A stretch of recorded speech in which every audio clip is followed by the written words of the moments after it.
사도신경으로 우리들의 신앙을 고백하며 2022년 4월 24일 주일 오후 예배를 시작하도록 하겠습니다. 전능하사 천지를 만드신 하나님 아버지를 내가 믿사오며 그 외아들 우리 주 예수 그리스도를 믿사오니 이는 성령으로 잉태하사 동정녀 마리아에게 나시고 본디오 빌라도에게 고난을 받으사 십자가에 못 박혀 죽으시고 장사한 지 사흘 만에 죽은 자 가운데서 다시 살아나시며 하늘에 오르사 전능하신 하나님 우편에 앉아 계시다가 저리로서 산자와 죽은 자를 심판하러 오시리라. 성령을 믿사오며 거룩한 공회와 성도가 서로 교통하는 것과 죄를 사하여 주시는 것과 몸이 다시 사는 것과 영원히 사는 것을 믿사옵나이다. 아멘. 함께 찬송가 364장 찬양하시겠습니다. 찬송가 364장입니다.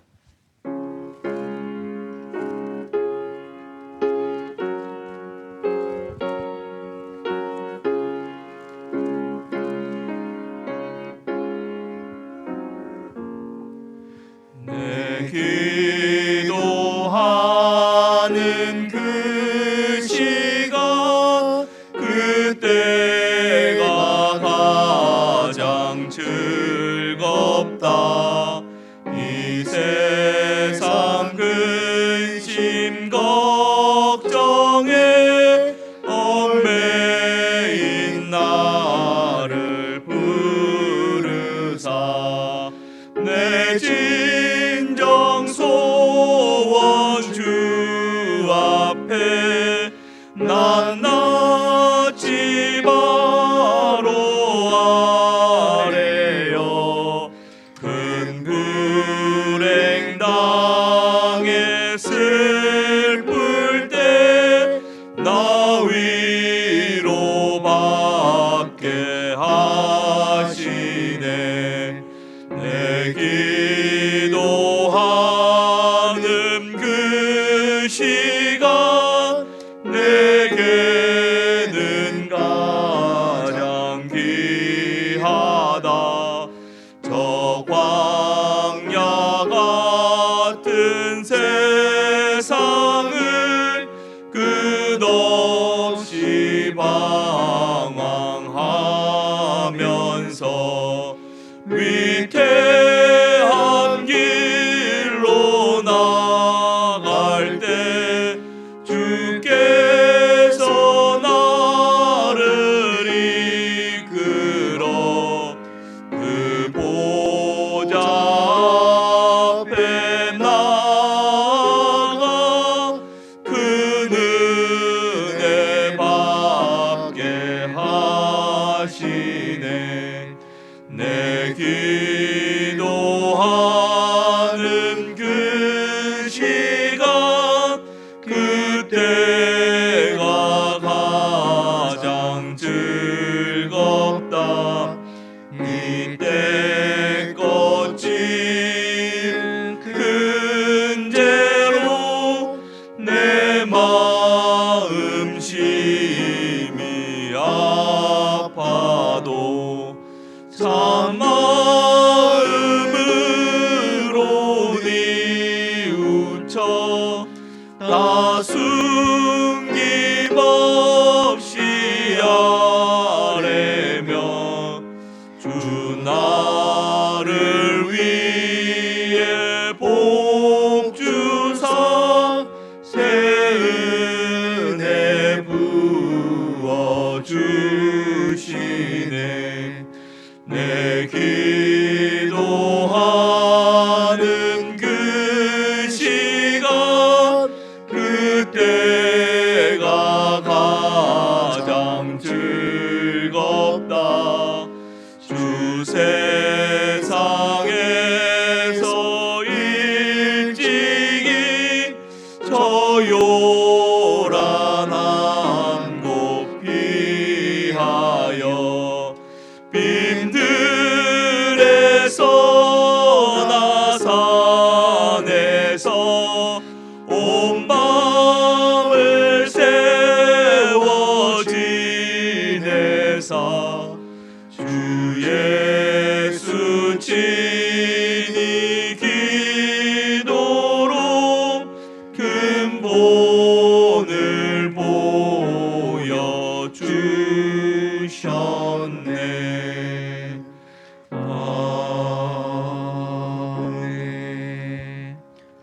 함께 보실 말씀은 다니엘서 9장입니다. 다니엘서 9장 1절에서 19절까지 말씀입니다. 다니엘서 9장 1절에서 19절까지 말씀입니다. 제가 가진 성경으로는 구약 성경 1248페이지 정도에 있습니다.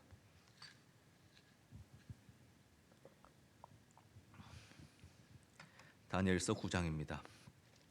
찾으셨으면 함께 교독하시겠습니다. 메대 족속 아하수레오의 아들 다리오가 갈대아 나라 왕으로 세움을 받던 첫 해, 곧 그 통치원의 나 다니엘이 책을 통해 여호와께서 말씀으로 선지자 에레미야에게 알려주신 그 연소를 깨달았나니 곧 예루살렘의 황폐함이 70년 만에 그치리라 하신 것이니라. 내가 금식하며 베옷을 입고 죄를 덮어쓰고 주 하나님께 기도하며 간구하기를 결심하고 내 하나님 여호와께 기도하며 자복하여 이르기를 크시고 두려워할 주 하나님 주를 사랑하고 주의 계명을 지키는 자를 위하여 언약을 지키시고 그에게 인자를 베푸시는 이시여. 우리는 이미 범죄하여 패역하며 행악하며 반역하여 주의 법도와 규례를 떠났사오며 우리가 또 주의 종 선지자들이 주의 이름으로 우리의 왕들의 우리의 고관과 조상들과 온 국민에게 말씀한 것을 듣지 아니하였나이다. 주여, 공의는 주께로 돌아가고 수치는 우리 얼굴로 돌아오미 오늘과 같아서 유다 사람들과 예루살렘 거민들과 이스라엘이 가까운 곳에 있는 자들이나 먼 곳에 있는 자들이 다 주께서 쫓아내신 각국에서 수치를 당하였사오니 이는 그들이 주께 죄를 범하였음이니이다. 주여, 수치가 우리에게 돌아오고 우리의 왕들과 우리의 고관과 조상들에게 돌아온 것은 우리가 주께 범죄하였음이니이다마는 주 우리 하나님께서는 긍휼과 용서하심이 있사오니 이는 우리가 주께 패역하였음이오며 우리 하나님 여호와의 목소리를 듣지 아니하며 여호와께서 그의 종 선지자들에게 부탁하여 우리 앞에 세우신 율법을 행하지 아니하였음이니이다. 온 이스라엘이 주의 율법을 범하고 치우쳐 가서 주의 목소리를 듣지 아니하였으므로 이 저주가 우리에게 내렸으되 곧 하나님의 종 모세의 율법에 기록된 맹세대로 되었사오니 이는 우리가 주께 범죄하였음이니이다. 주께서 큰 재앙을 우리에게 내리사 우리와 및 우리를 재판하던 재판관을 쳐서 하신 말씀을 이루셨사오니 온 천하의 예루살렘에서 일어난 일 같은 것이 없나이다. 모세의 율법에 기록된 대로 이 모든 재앙이 이미 우리에게 내렸사오나 우리는 우리의 죄악을 떠났고 주의 진리를 깨달아 우리 하나님 여호와의 얼굴을 기쁘게 하지 아니하였나이다. 그러므로 여호와께서 이 재앙을 간직하여 두셨다가 우리에게 내리게 하셨사오니 우리의 하나님 여호와께서 행하시는 모든 일이 공의로우시나 우리가 그 목소리를 듣지 아니하였음이니이다. 강한 손으로 주의 백성을 애굽 땅에서 인도하여 내시고 오늘과 같이 명성을 얻으신 우리 주 하나님이여 우리는 범죄하였고 악을 행하였나이다. 주여, 구하옵나니 주는 주의 공의를 따라 주의 본노를 주의 성 예루살렘 주의 거룩한 산에서 떠나게 하옵소서. 이는 우리의 죄와 우리 조상들의 죄악으로 말미암아 예루살렘과 주의 백성이 사면에 있는 자들에게 수치를 당함이니이다. 그러하온즉 우리 하나님이여 지금 주의 종의 기도와 간구를 들으시고 주를 위하여 주의 얼굴빛을 주의 황폐한 성소에 비추시옵소서. 나의 하나님이여 귀를 기울여 들으시며 눈을 떠서 우리의 황폐한 상황과 주의 이름으로 일컫는 성을 보옵소서. 우리가 주 앞에 간구하옵는 것은 우리의 공의를 의지하여 하는 것이 아니요 주의 큰 긍휼을 의지하여 함이니이다. 함께 보시겠습니다. 주여 들으소서. 주여 용서하소서. 주여 귀를 기울이시고 행하소서. 지체하지 마옵소서. 나의 하나님이여 주 자신을 위하여 하시옵소서. 이는 주의 성과 주의 백성이 주의 이름으로 일컫는 바 됨이니이다. 아멘. 사랑하는 장전의 성도 여러분, 저는 이 밀레니엄 새로운 천년을 시작하는 2000년에 고등학교 3학년의 시절을 보냈습니다. 그 유명한 그 고달픈 고3 시절 말입니다. 저는 동래고를 다녔는데 그 당시 소위 명문고라고 공부를 어찌나 그리 많이 시키는지 모르겠습니다. 그래서 제 기억이 정확하다면 아침 7시 20분까지 학교를 등교를 완료하여야 했습니다. 7시 20분부터는 그 전체 방송 수업으로 영어 듣기 뭐 이런 걸 했던 기억입니다. 그 수능의 그 영어 듣기 평가에 익숙해지기 위해서 아마 그랬을 것입니다. 그러니 저는 당시 그 재송동에 살았는데 집에서 아무리 늦어도 6시 40분에는 출발을 해야 하는 상황이었습니다. 고3이라는 시절이 참 피곤한 일상이었다는 말을 지금 하고 싶은 것입니다. 일찍 왔으니 그렇다면 마치기라도 좀 일찍 마친 줄 아십니까? 고3은 밤 10시까지 학교에서 야간 자율학습을 하였습니다. 이게 말이 자율학습이지 다들 아시지 않습니까? 반드시 어떠한 일이 있어도 엉덩이를 의자에 붙이고 앉아 있어야만 하는 그런 아주 의무적인 시간이었습니다.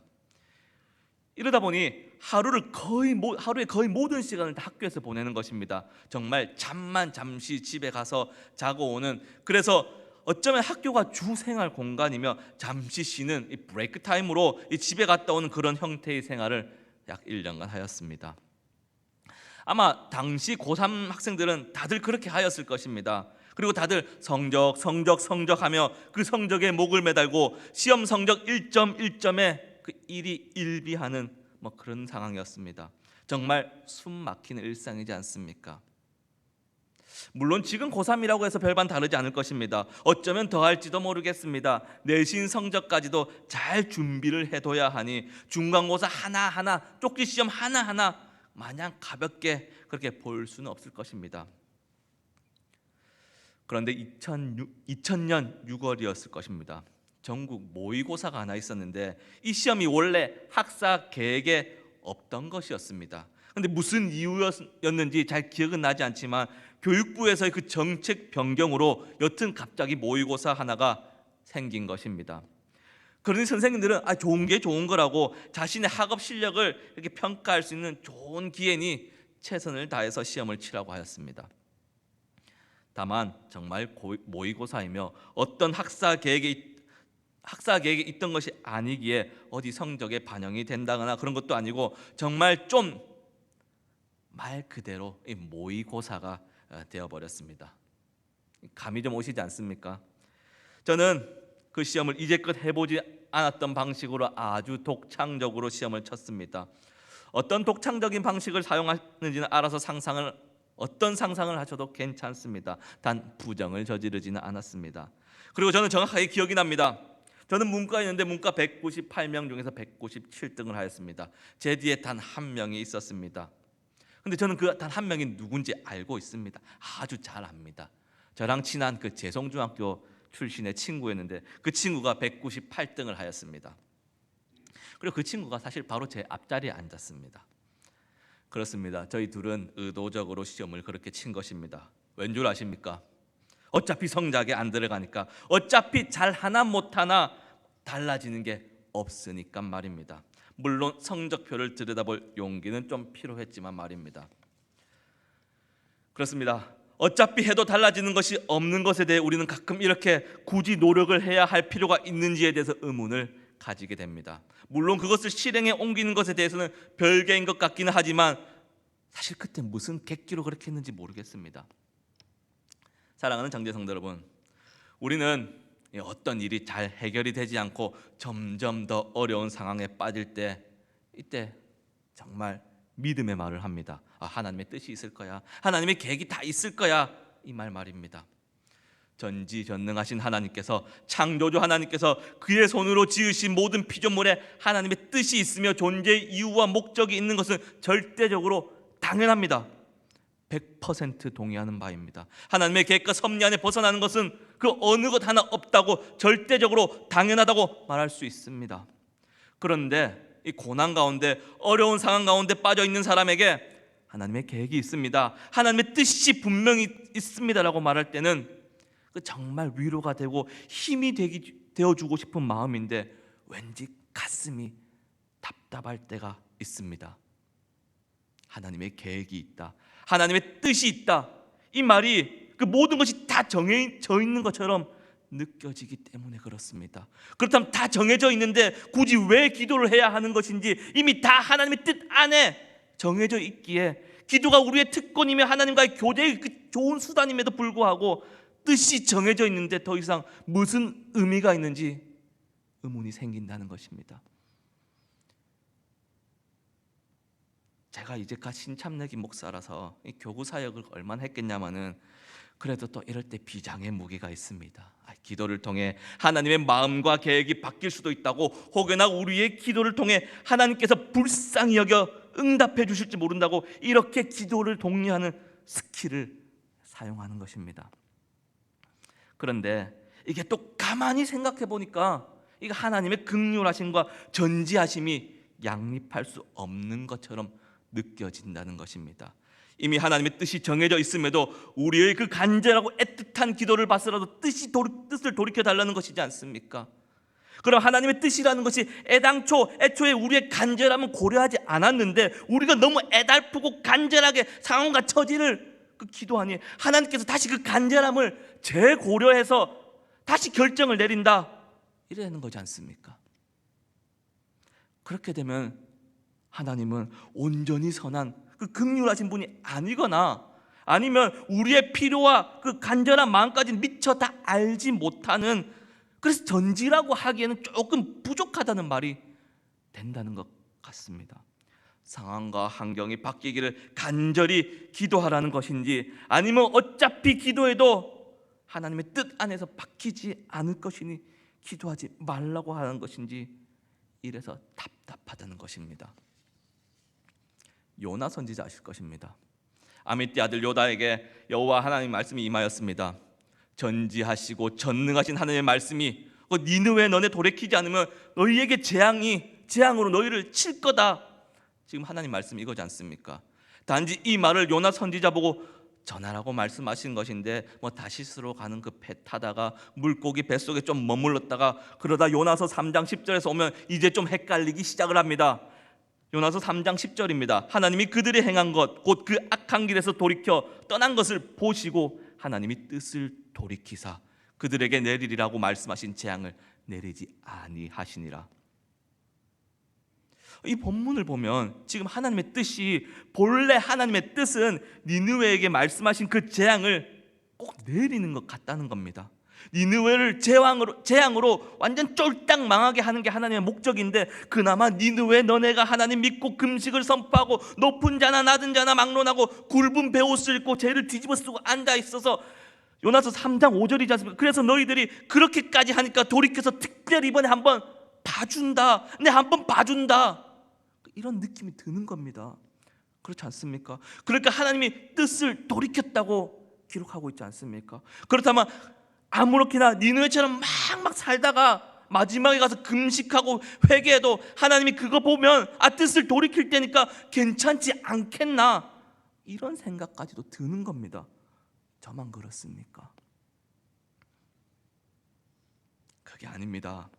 사랑하는 장전 성도 여러분, 하나님의 뜻은 애초에 재앙을 내리고 말고 하는 그것을 목적으로 하는 것이 아니라, 하나님은 제약길에 서 있는 이 니느웨가 돌이키기를 원하는 것이며, 지금 하나님은 이 니느웨의 멸망 계획, 하나님의 뜻을 이야기하는 것이 아니라 악한 길에서 돌이켜 떠나지 아니하면 재앙을 내려서라도 돌이키게 하실 것이라는 이 니느웨를 향한 하나님의 마음을 이야기하는 겁니다. 하나님의 마음이요, 그럼에도 사랑하시는 하나님의 그 마음 말입니다. 죄인된 우리를 여전히 사랑하시는 그 하나님의 마음, 그 마음 앞에서 어차피 우리의 기도를 들으시나 마나 굳이 다 정해져 있는 하나님의 뜻이라 그런 말조차 숙연해지는, 끊을 수 없는 그 하나님의 사랑의 마음 말입니다. 8장에서 다니엘은 환상을 보았습니다.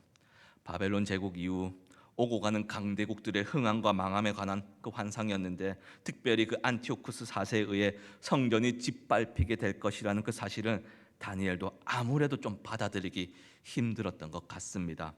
그리고 그 환상을 본 후 얼마 지나지 않아 진짜로 그 환상대로 이 바벨론이 망했습니다. 메데 바사가 일어나고 바사가 그 바벨론을 무너뜨렸습니다. 다니엘이 본 그 환상의 처음 부분이 성취된 것입니다. 이때 오늘 본문에서 보면 다니엘이 책을 보기 시작합니다. 이 책은 예루살렘이 망하기 전에 예레미야 선지자가 한 말을 기록한 것으로 추정하는데 그 다니엘은 예레미야 25장을 읽었을 것입니다. 예레미야 25장 11절입니다. 이 모든 땅이 폐허가 되어 놀라운 일이 될 것이며 이 민족들은 70년 동안 바벨론의 왕을 섬기리라. 12절 여호와의 말씀이니라. 70년이 끝나면 내가 바벨론의 왕 그의 나라와 갈대아인의 땅을 그 제약으로 말미암아 벌하여 영원히 폐허가 되게 하되. 예루살렘이 망하고 이스라엘은 그 70년 동안 바벨론에서 포로 생활을 하게 될 것이며 70년이 지난 후 바벨론이 망한 그 다음에서야 하나님의 백성은 다시 옛 곳도 예루살렘으로 돌아오게 될 것이라는 내용입니다.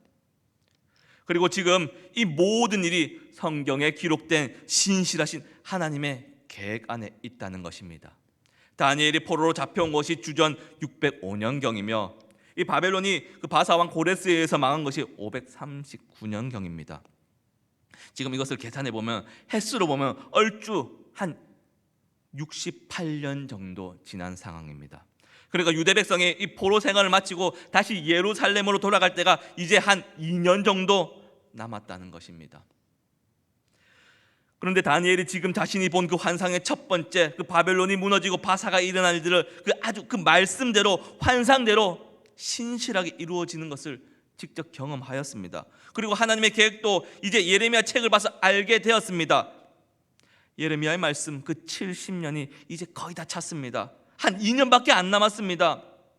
힘든 포로 생활 그 고난이 2년 정도 남기는 하였지만 그냥 버텨도 어떻게 2년은 지나갈 것입니다. 제가 잘 압니다.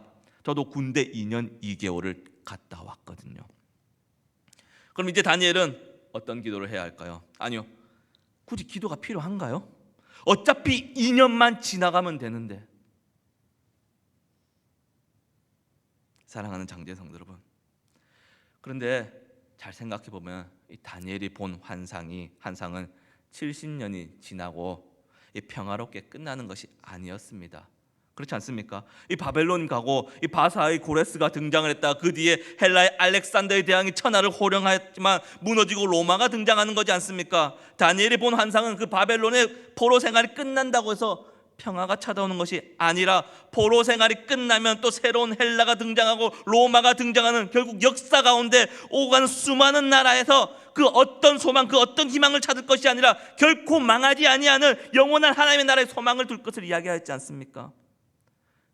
그렇다는 것은 오늘 이 다니엘의 기도가 필요하기는 한 건지, 말 맞다나 어차피 2년만 어떻게 버텨내면 지금 지켜내면 되는가, 이런 문제에 골몰할 상황이 아니라는 겁니다. 이 지금 눈앞에 그 쩔쩔되는 그 문제가 해결되었다고요? 반드시 또 다른 문제가 생길 거라는 것을 말씀하는 거지 않습니까? 불보듯 뻔합니다. 그래서 다니엘은 70년의 그 포로 생활이 끝나고 예루살렘으로 돌아갈 것이라는 그 예레미야 25장의 말씀을 읽고서도, 그리고 자기가 눈으로 본 그 환상이 실제가 되는 것을 경험하였으면서도 아, 진짜 예언이 이루어지는구나, 이제 70년 다 됐네 하며 흐뭇한 뭔가 다 아는 미소 지으면서 앉아있지 않았습니다.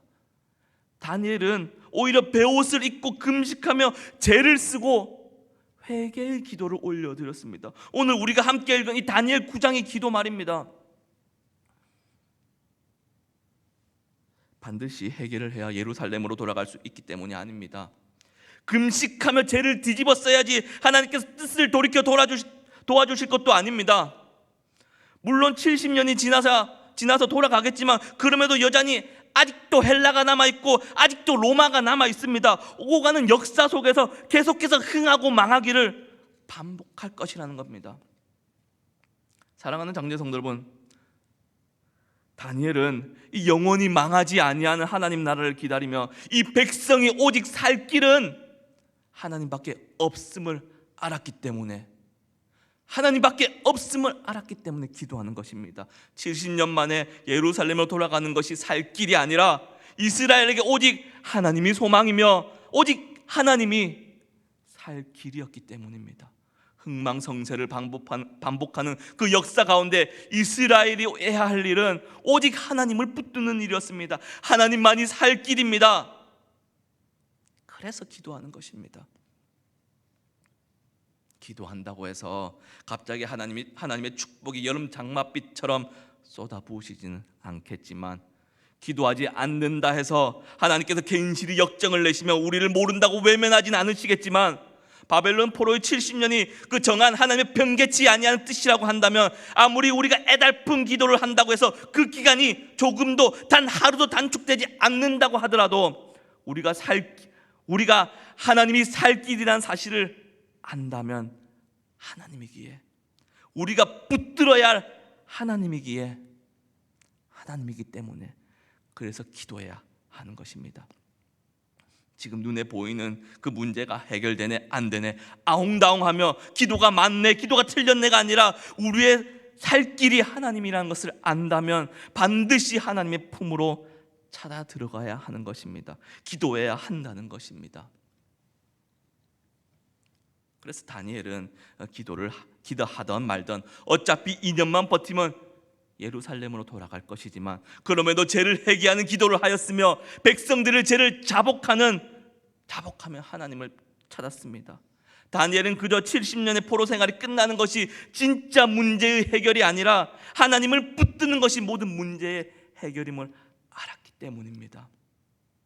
내 기도대로 응답이 척척 이루어지지 않는다고 해도, 기도한 대로 고난의 기간이 단축되지 않는다 해도, 그럼에도 하나님께 탄원과 간청의 기도를 놓칠 수가 없다는 것입니다.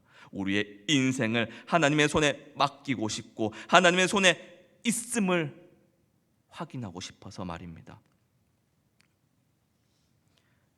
그래서 우리 기도하지 않습니까? 이제는 지긋지긋한 코로나 제발 사라지게 해달라고 기도도 하고, 우리의 다음 세대를 잘 세울 수 있도록 상황과 환경과 여건을 하나님께서 친히 만져달라고 기도합니다. 그리고 오늘 주일에 들은 말씀대로 잘 살아갈 수 있도록 해달라고 기도를 하기도 합니다. 영원한 저 천국 바라보며 살게 해달라고 기도도 합니다.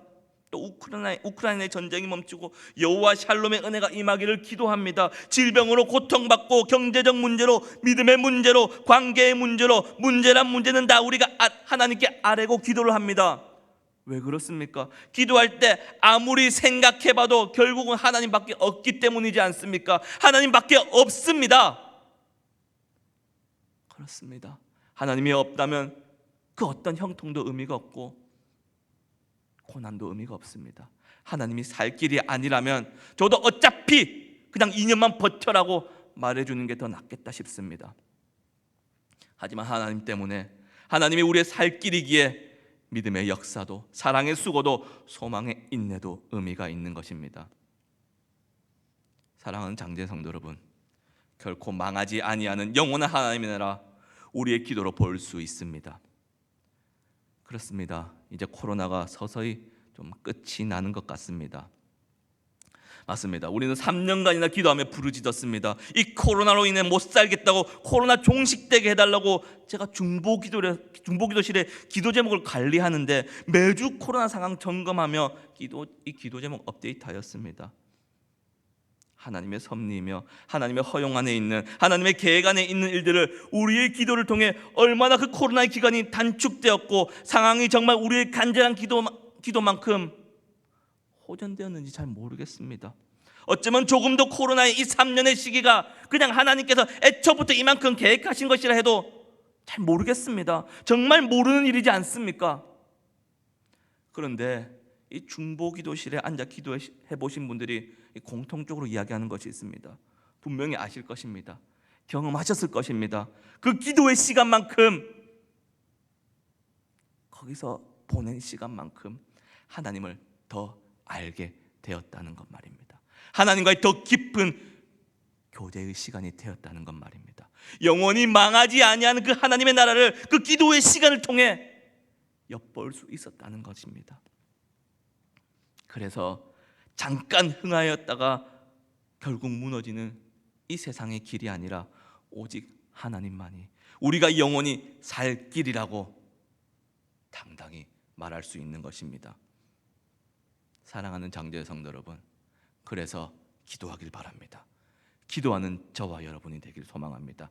하나님을 더 깊이 알고 영원히 망하지 아니하는 그 하나님의 나라를 붙들고 그 하나님의 나라를 누리는 저와 여러분 되기를 소망합니다.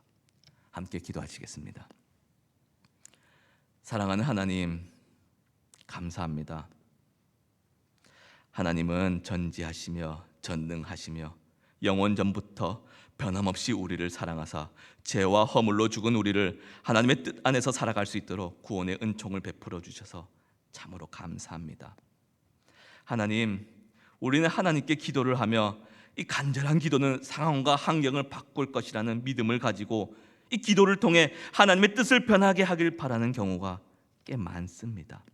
또 이와 반대로 어차피 구원받을 거 아니냐, 어차피 하나님의 계획대로 움직일 것이 아니냐 하는 그런 안일한 생각도 은연중에 또 가지고 있는 것 같습니다. 하나님의 뜻을 바꾸는 것도, 그 뜻을 바꾸지 않는 것도 하나님 품 안에 있음을 잘 깨닫지 못하는 우리입니다. 그렇지만 하나님, 오늘 이 다니엘서를 통해 우리에게 기독해 하셨습니다.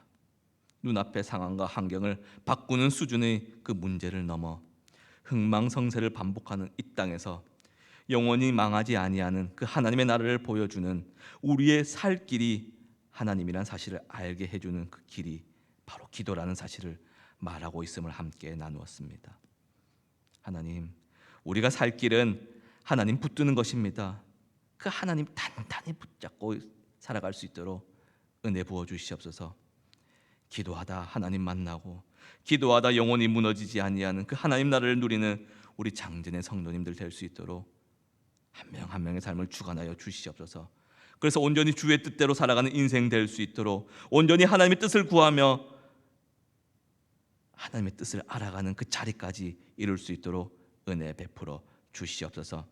결코 망하지 아니하는 영원한 하나님 나라를 소망하며 예수 그리스도의 이름으로 기도드립니다. 아멘.